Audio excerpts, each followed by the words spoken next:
doctores, doctoras, quiero ante todo comenzar mi exposición agradeciendo a los organizadores la posibilidad de participar en este acto de clausura del Diplomado de Derecho Procesal Penal.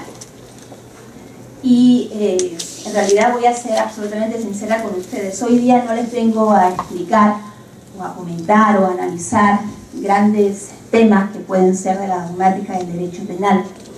Quiero la actualidad de la realidad legislativa en materia penal de nuestro país.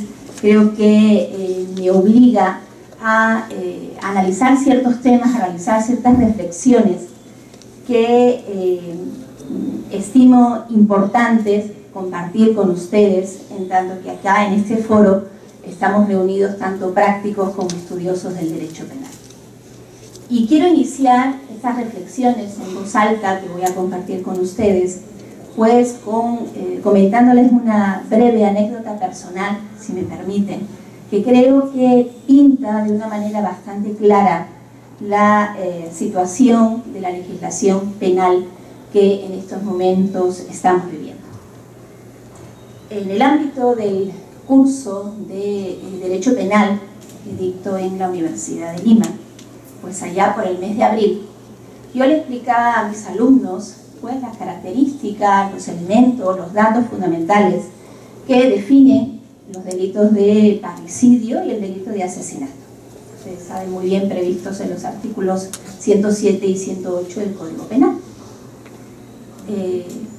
Sin embargo, en el mes de primera semana de julio, para serles más exacta, pues tuve, desgraciadamente, que indicarles a mis alumnos que lo que les había explicado allá por el mes de abril, pues había sido modificado, se había cambiado, y que había sido publicada el 30 de junio una ley que modificaba en ciertos aspectos las características del delito de asesinato, que creaba una nueva figura delictiva que hasta entonces no existía, y también le tuve que explicar pues también las modificaciones que se habían producido en el ámbito del delito de lesiones dolosas graves, que prácticamente se centraban en torno a lo que eran las circunstancias agravantes que determinaban un distinto marco punitivo.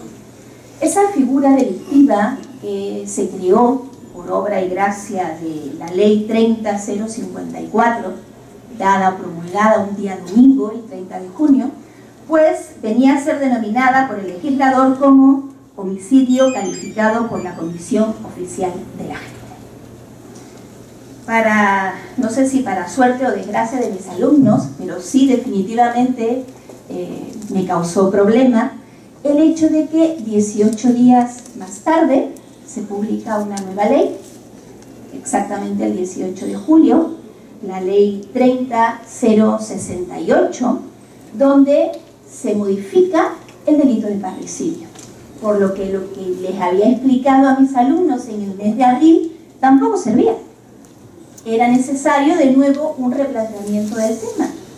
Y también, esto sí ya para total sorpresa mía, aquella figura que yo les había señalado, esa figura nueva que se creaba en el artículo 108-A, pues había desaparecido, y con la misma nomenclatura, es decir, denominándose artículo 108-A, no se modificaba, sino que se le daba un contenido absolutamente distinto a lo que antes había aparecido el 30 de junio, respecto a un delito que nada tenía que ver con aquel que aparecía el 30 de junio, más concretamente el delito de feminicidio. ¿Y por qué les digo para sorpresa mía?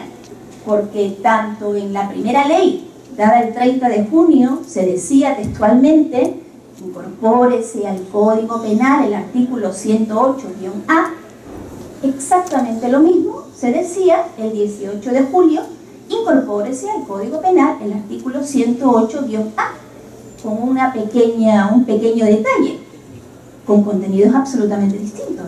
Nada tenía que ver el inicial artículo 108-A con lo que ahora es el artículo 108-A. ¿Por qué les digo esto? Pues porque como ya se acabó el curso, no tuve tiempo de explicarle a mis alumnos esa nueva variación. ¿Con esto qué les pongo de manifiesto? Bueno, un primer dato, que es muy difícil ser docente de Derecho Penal en este país. Muy difícil. Pero más allá de esta anécdota, ¿qué es lo que nos pone de manifiesto este sistema? ¿Qué conclusiones o qué aspectos podemos destacar de estas modificaciones? Y sobre todo lo que me parece mucho más interesante, ¿qué consecuencias jurídicas se derivan de toda esta situación? Y acá vamos a ir analizando esas sucesivas modificaciones que han tenido lugar en el tiempo. Prácticamente no en el tiempo, sino en 15 días o 18 días. El 30 de junio se crea una nueva figura especial. El legislador la califica como homicidio calificado. En realidad es una forma de asesinato donde en principio se sanciona a aquel sujeto que mata a un determinado funcionario público. Inicialmente, ya en el inciso quinto del artículo 108, ustedes saben muy bien que se preveía como una modalidad de asesinato el matar a un policía, a miembros de las Fuerzas Armadas, a magistrados y a fiscales. Fundamentalmente, muerte relacionada con el ejercicio de su cargo. ¿Qué es lo que justificaba o qué justificó la incorporación de ese inciso quinto, que inicialmente no estaba? Pues el entender que el ejercicio de dichos cargos funcionales supone, en cierta manera, un plus de peligrosidad al ejercicio de tales cargos. Más concretamente, hay que también ser prácticos y entender la coyuntura. Ese inciso quinto se incorpora a nuestro Código Penal a raíz del desgraciado suceso en el que un magistrado que estaba conociendo una importante causa vinculada al narcotráfico es muerto. El artículo 108-A, creado mediante esa ley el 30 de junio, pues lo que hace es sacar del ámbito sistemático del texto en sí, del artículo 108, ese inciso quinto para crear una figura separada sistemáticamente del asesinato, pero que en el fondo viene a sancionar lo mismo, con una pequeña modificación. Se añaden dos nuevos cargos funcionales que desde ese punto de vista pasarían a disfrutar de esa sobreprotección. Ahí se habla de los miembros del Tribunal Constitucional y se habla de aquellos cargos funcionales que son elegidos a través de la decisión popular. Es decir, se está pensando en alcaldes, presidentes regionales y congresistas también. Particularmente, ¿dicha modificación era necesaria? No. Personalmente pienso que es una modificación absolutamente innecesaria. ¿Por qué? Pues porque no creo que en el ejercicio de un cargo consistente en ser miembro del Tribunal Constitucional o en el ejercicio de un cargo que ha sido elegido vía votación popular, vaya incluido ese plus de peligrosidad que definitivamente sí existe cuando se ejerce como policía en las calles, o que sí existe cuando hay que tomar una importante decisión jurisdiccional en el ámbito de un proceso penal. Definitivamente el riesgo en el ejercicio de esa labor funcional no está. Y si tenemos en cuenta que, llámese asesinato o homicidio calificado, la nomenclatura es la misma, lo importante es qué conducta se sanciona. Si tenemos en cuenta que la figura del asesinato en el fondo viene a sancionar aquella conducta que tiene como principal y fundamental desvalor en el ámbito de la conducta sancionada, el ser el ataque más grave que pueda representarse contra la vida humana en tanto supremo bien dentro de nuestra jerarquía de valores, francamente no entiendo por qué un alcalde, un presidente regional, un congresista o un miembro del Tribunal Constitucional es merecedor de esa sobreprotección por encima del resto de los mortales. El problema está en que les acabo de explicar un poco el sentido de la modificación, pero a mí me interesa llevar eso a la práctica. ¿Qué consecuencias prácticas tiene esto? Y vamos a verlo como un ejemplo. El ejemplo podría ser el siguiente. Quien hasta antes del 30 de junio haya matado a un policía, vamos a poner un ejemplo muy simple, imagínense que una persona está manejando, lo detiene un policía del Escuadrón Fénix, le pone una multa y el sujeto, que no está de acuerdo con esa multa, saca una pistola y le pega un tiro. Lo mata. Si esa muerte hubiera tenido lugar antes del 30 de junio, hubiera sido calificada como un delito de asesinato de acuerdo al inciso quinto del artículo 108, que ya no existe. Pena privativa de libertad, no menor de 15 años, por lo tanto, esa pena podía incluso llegar hasta los 35 años de privación de libertad. Si ese mismo hecho se hubiera producido después del 30 de junio, pues hubiera sido calificado de acuerdo a esa nomenclatura particular que decidió el legislador, es decir, hubiera constituido un delito de homicidio calificado por la condición especial del agente, de acuerdo a lo dispuesto en el artículo 108-A. A efectos prácticos, ¿qué implicaba esto? Pues implicaba que la pena privativa de libertad mínima que a esa conducta le correspondía era una pena de 20 años. Por lo tanto, desde ese punto de vista, la figura de lo que técnicamente conocemos como asesinato frente a esa nueva figura de homicidio calificado suponía un leve incremento de la sanción penal. Desde ese punto de vista vendría a ser una figura más grave que la del asesinato. ¿Qué es lo que sucede? Pues este artículo 108-A que les acabo de describir tuvo una duración de 18 días. Porque el 18 de julio, les acabo de mencionar al principio, se publica una nueva ley que incorpora el artículo 108-A, que ya no define esa forma especial de homicidio calificado, sino que habla del feminicidio, algo que no tiene nada que ver con ese texto original. Luego, en la práctica, ¿qué consecuencias tiene eso?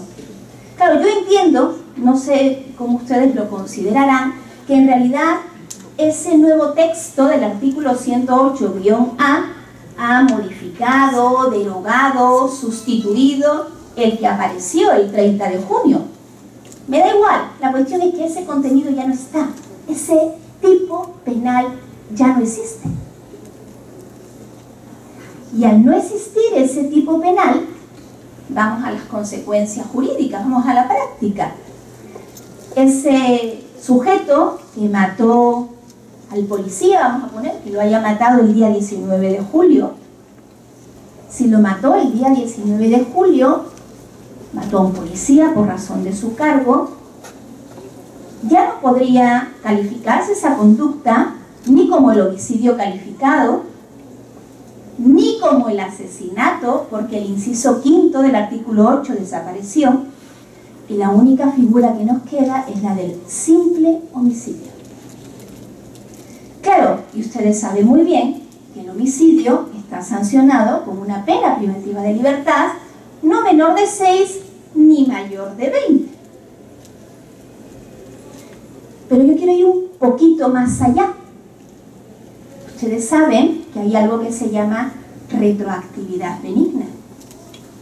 Si tenemos en cuenta que definitivamente la situación actual, a 22 de julio, es mucho más favorable para aquel sujeto que antes de esta fecha haya matado a un policía o a uno de estos funcionarios en el ejercicio de su cargo, por cuanto implica una manifiesta reducción de pena, es perfectamente imposible invocar la retroactividad penal. Los procesos que en este momento se estén viendo, que tengan como objeto fundamental el juzgar a alguien que haya matado, a un policía, a un miembro de las Fuerzas Armadas, a un magistrado o a un fiscal, por razón o en relación al ejercicio de su cargo, al ser hoy día considerados como homicidio y tener una reducción de pena, deberían de ser beneficiados con esa retroactividad penal. Consecuencia práctica, pues lo que inicialmente nuestro legislador quería sancionar más gravemente, en virtud, por obra y gracia de esta pésima legislación penal, determina finalmente un beneficio, un favorecimiento. Significa, en términos prácticos, una reducción de la sanción penal a este tipo de comportamientos. Yo no creo que eso estuviera en la mente de nuestro legislador. Y algo muy similar, pues tiene lugar con el parricidio y con el tan traído y llevado delito de feminicidio. El 18 de julio, 18 días después, se da una nueva ley, la ley 30.068, que tiene importantes repercusiones porque vuelve a modificar el delito de parricidio y vuelve a modificar el delito de feminicidio. Y acá voy a hacer un pequeño alto. ¿Por qué? Porque el delito de feminicidio es una figura de reciente incorporación a nuestro sistema jurídico. Es un delito que se incorpora al Código Penal en el mes de diciembre del 2011. Y la nueva definición del delito de feminicidio, esa que es supuestamente operada en virtud de esta nueva ley del 18 de julio, no tiene nada que ver con la inicial forma en la que el delito de feminicidio fue tipificado. Es más, yo no hablaría de modificación, yo hablaría de una reconstrucción, remodelación, lo que ustedes quieran respecto al feminicidio. No tiene nada que ver.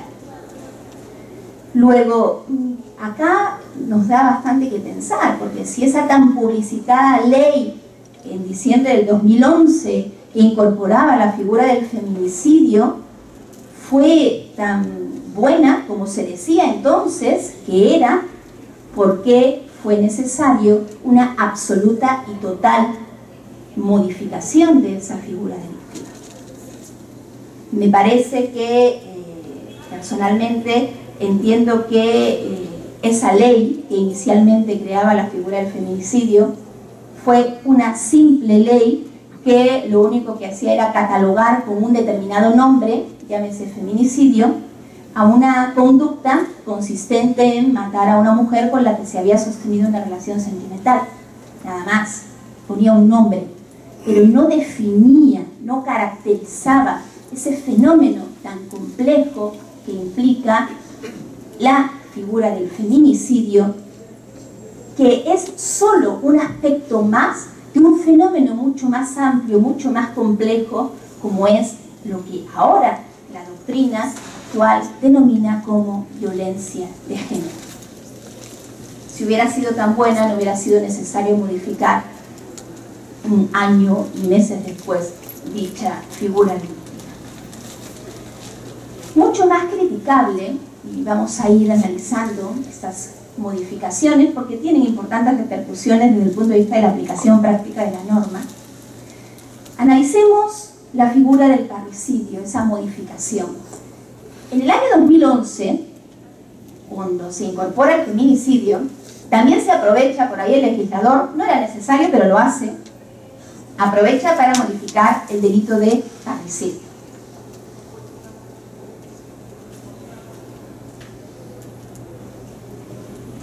¿Y qué es lo que hace con el delito de parricidio? Amplía el ámbito de aplicación de dicha figura delictiva.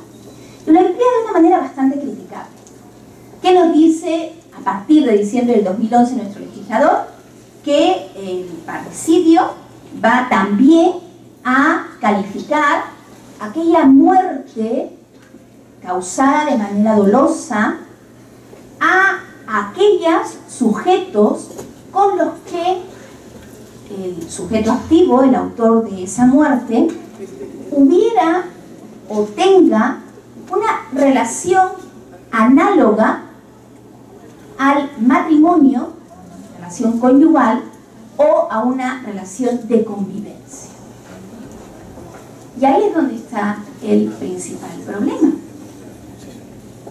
Desde ese punto de vista, por lo tanto, pasaba a ser calificado como parricidio no solamente a aquella persona que acabara matando a su esposo, a su conviviente, sino también al novio, al enamorado, al exnovio, al ex enamorado, al ex marido, al ex conviviente. Porque da igual si la relación, esa relación análoga, se mantenía de manera actual o se había mantenido a lo largo del tiempo, o era una relación que se había mantenido en el pasado. El legislador desde ese punto de vista no distinguía.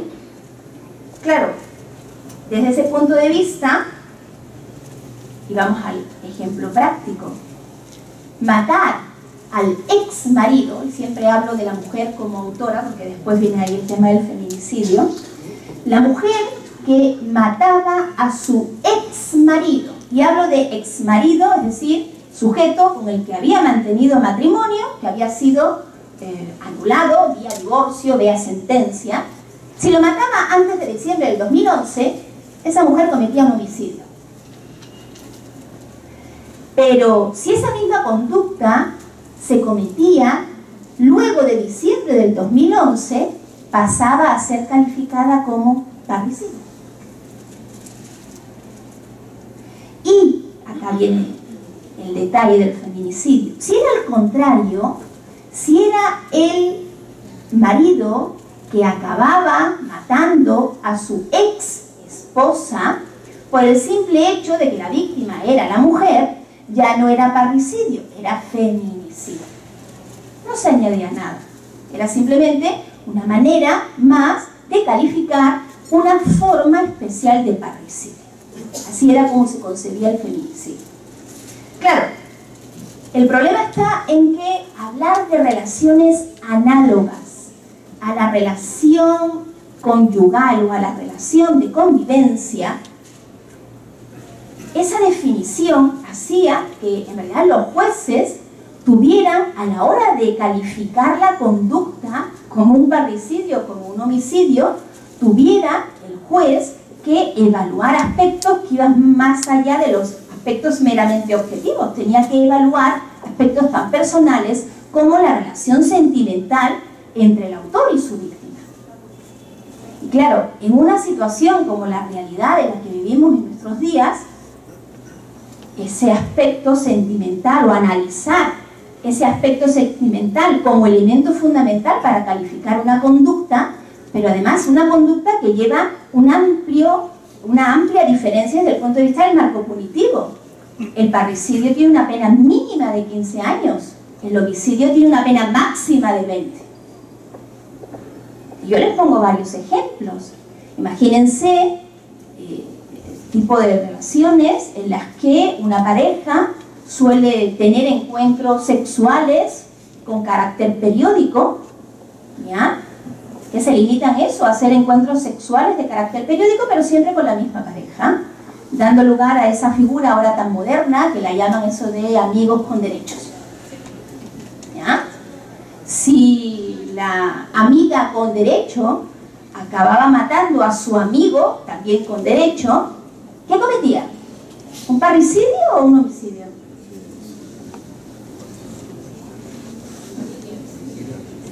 Sigamos. Les pongo otro ejemplo que también es bastante común, ¿ya? Imagínense otra pareja, siempre estoy hablando de adultos para que no haya problema, ¿ya? Otra pareja que suele también mantener una relación asidua, continua, ¿ya? Y que incluso se dan el lujo hasta de tener manifestaciones espontáneas de carácter romántico. Pues no sé, se cogen de la manito, se dan un besito por ahí de vez en cuando, pero entre ellos, ojo, somos solo amigos, no es pasado de nada más. Si finalmente el joven acaba matando a la amiga, ¿ya? ¿Feminicidio u homicidio? Claro, ustedes se fijarán lo difícil que es dicha calificación.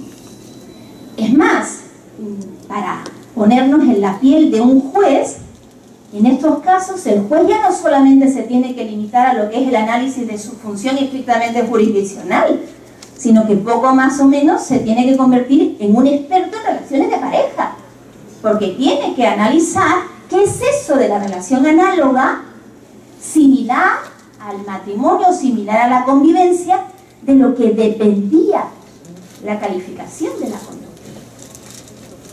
Afortunadamente esa situación cambia, acaba de cambiar el 18 de julio, porque la referencia a esa relación análoga ha desaparecido. ¿Ya no está? Ya no hay, ¿ya? Desde ese punto de vista, ahora, digamos que el parricidio regresa a lo que nunca debió de dejar de ser. Regresa a ser aquella figura delictiva especial donde la importancia de su sanción giraba en torno al desvalor que implica atentar contra la vida de aquel ser con el que el sujeto, con el que el autor del delito mantiene lazos de sangre en línea recta, por lo tanto una relación familiar directa, o el sujeto, el desvalor que implica el causar la muerte a aquella persona con la que mantienes una determinada convivencia, más allá de la existencia o no del vínculo matrimonial formal.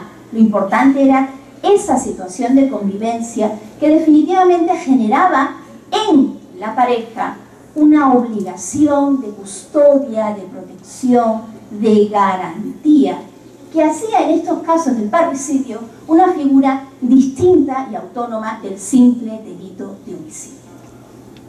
De esta manera, ahora, a partir del 18 de julio, quien mata a su ex marido sigue cometiendo parricidio. Ojo, porque sigue nuestro legislador entendiendo que da igual en qué momento se haya mantenido esa relación conyugal o esa relación de convivencia.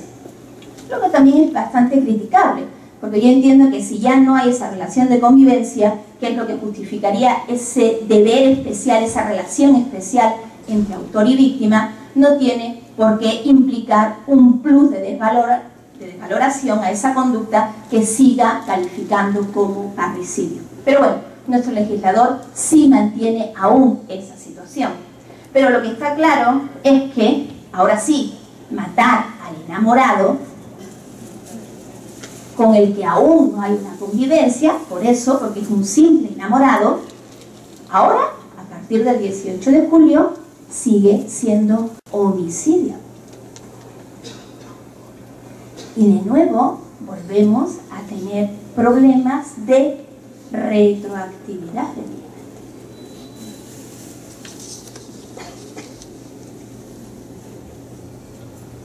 ¿Qué decir del feminicidio?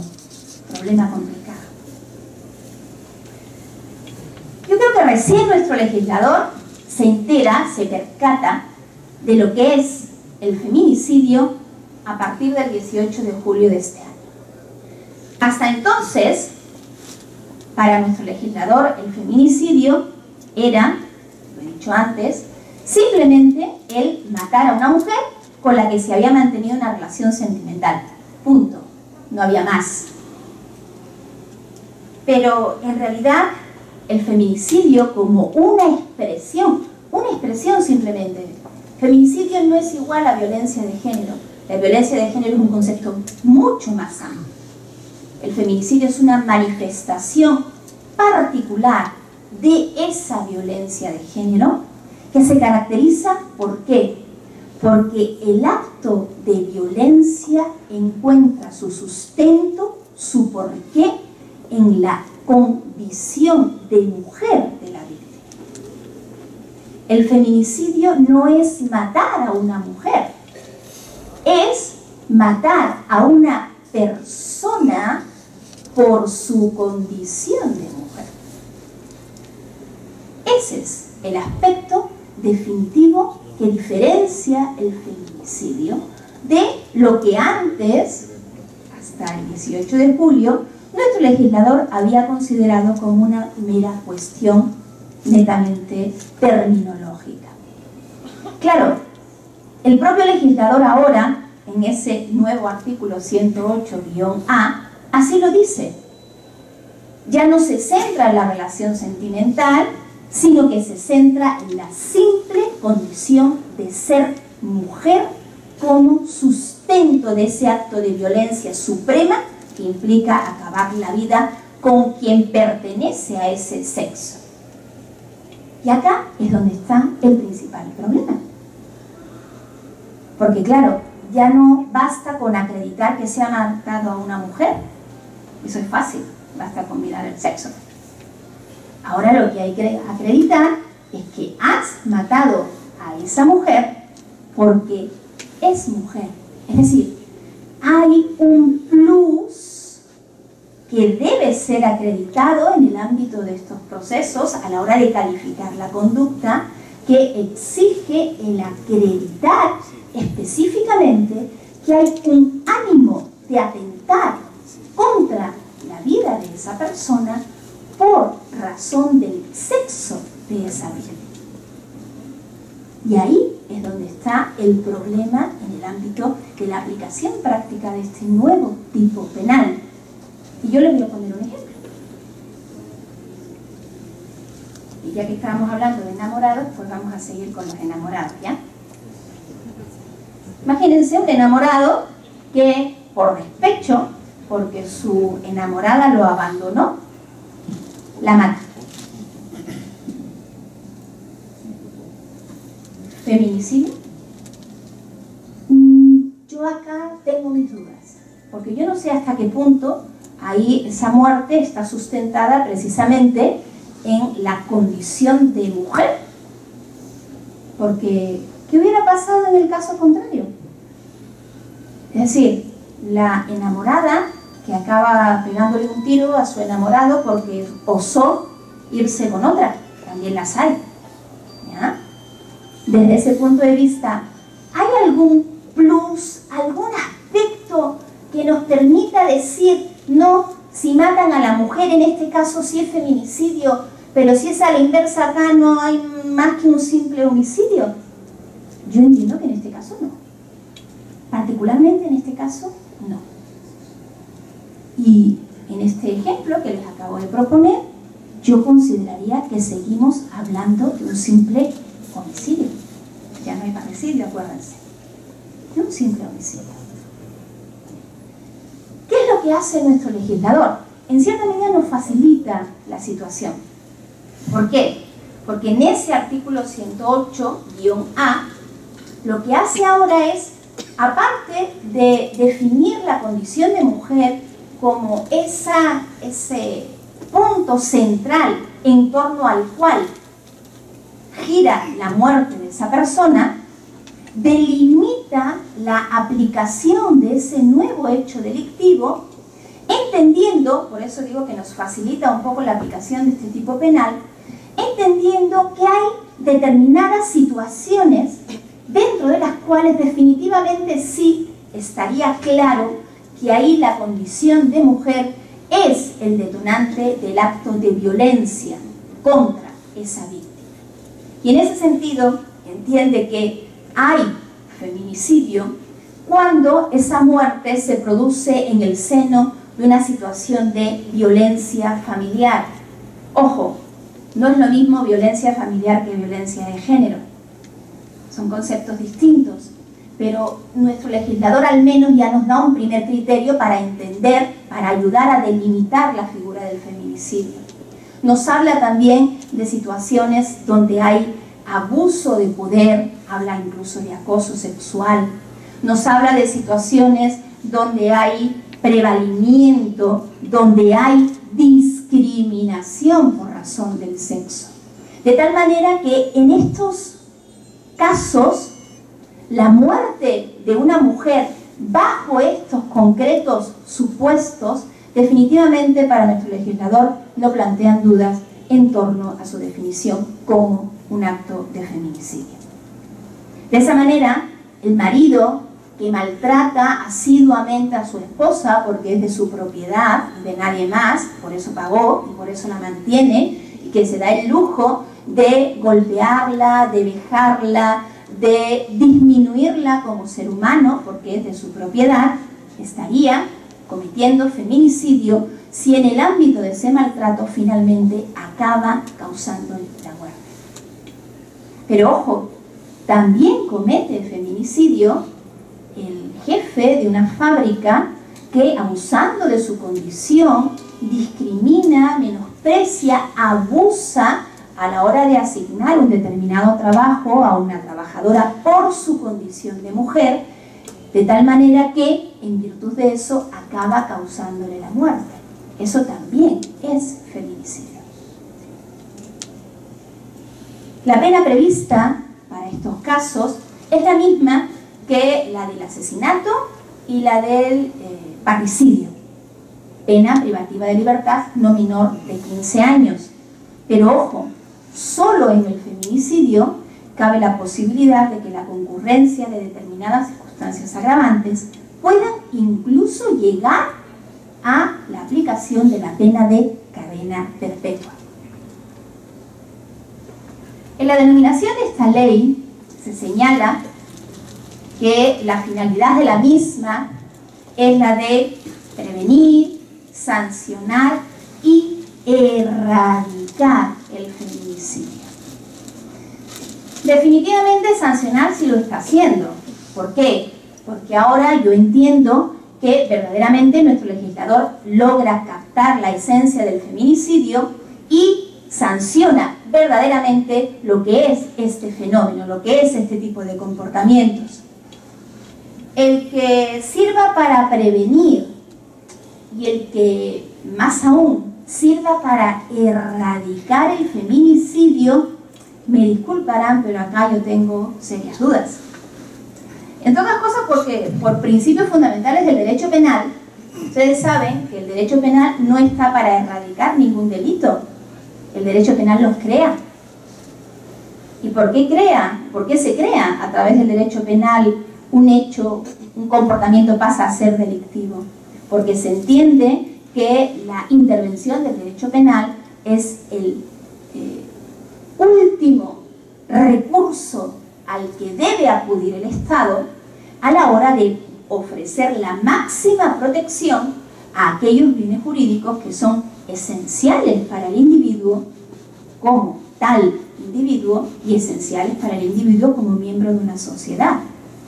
Desde ese punto de vista, por lo tanto, entiendo que si la única vía que encuentra nuestro legislador para poder luchar contra lo que entiendo que es un grave problema enquistado en una profunda concepción cultural y social que está asentada desde hace años en una sociedad como la nuestra, pues realmente creo que no vamos por muy buen camino. Si solamente nos limitamos a crear un delito que se llame feminicidio, definitivamente no vamos a erradicar esta figura. Acabo, para no aburrirlos y continuar con el protocolo. A lo largo de mi exposición, y no quiero que se quede solo en la anécdota, sino que a lo largo de mi exposición, lo que he querido es poner de manifiesto la falta de rigor jurídico y la ausencia de todo análisis dogmático con el que nuestro legislador penal nos tiene ya acostumbrados. Lo que en marzo era un delito, en junio acaba siendo otro delito completamente distinto. Las marchas y contramarchas en el ámbito de un sector del ordenamiento jurídico tan sensible como es el derecho penal, no se olviden que se juega con la libertad de un ser humano, en realidad genera una situación de inseguridad jurídica tal que a nosotros, los que practicamos todos los días, verdaderamente nos genera serios inconvenientes.